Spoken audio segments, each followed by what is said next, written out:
오늘은 섀도잉 영어 공부법에 대한 얘기를 해드리려고 하는데요. 섀도잉 공부법에 대한 자세한 설명은 제가 예전에 한번 영상을 찍어놔서 그 위에 띄워드릴 테니까 그걸 확인해 보시면 되고요. 오늘은 두 가지 공부법에 대해서 좀 설명을 해드리려고 해요. 그래서 목적에 따라서 공부법도 달라져야겠죠. 일단 목적에 대한 얘기를 좀 해보면 섀도잉의 장점은 제가 생각할 때 크게 두 가지가 있거든요.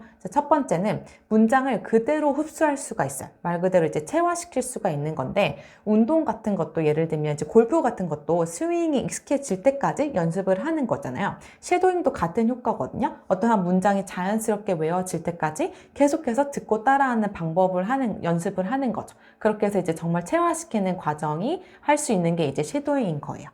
네, 그래서 섀도잉은 사실 그리고 원래는 이걸 일시정지를 하지 않고 듣고 바로바로 따라하는 거거든요. 이렇게 섀도잉이 좀 어렵다 보니까 학생들한테도 숙제를 내드리면 이거를 스크립트를 그냥 전부 다 외워버려도 되나요? 라는 질문을 하시는 경우가 있어요. 그러면 이제 섀도잉 하지 않고 이 스크립트를 외워버리면 그거는 의미가 없죠. 근데 너무 이제 계속 듣고 따라하고 뭐 읽고 따라하고 이걸 계속해서 반복하다 보니 자연스럽게 외워졌다. 이거는 괜찮죠. 사실 그러기 위해서 우리가 한 거기도 하니까. 그래서 자연스럽게 외워지는 건 오케이. 근데 이거를 일부러 따로 떼어서 외우는 거는 섀도잉 하는 의미가 없어지는 거죠. 자연스럽게 체화되는 게 아니니까.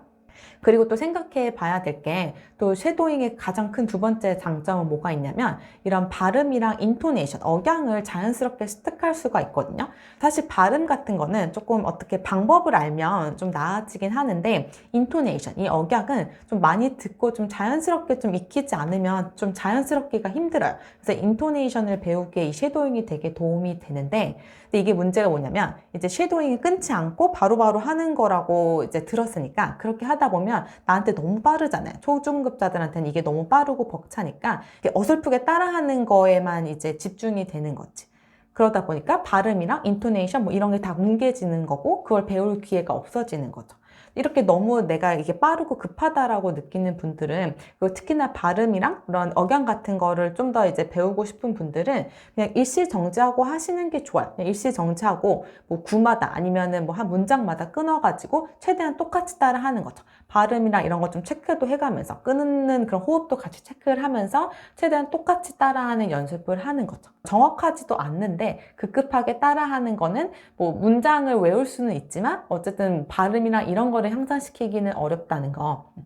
그래서 초급자분들은 일단은 끊어가면서 정확도 있게 하시고요. 그 다음에 그게 어느 정도 편해지면 그때 이제 좀 챌린징하게 이제 계속 이제 끊지 않고 이어서 해보는 연습을 계속해서 반복해서 하는 거죠.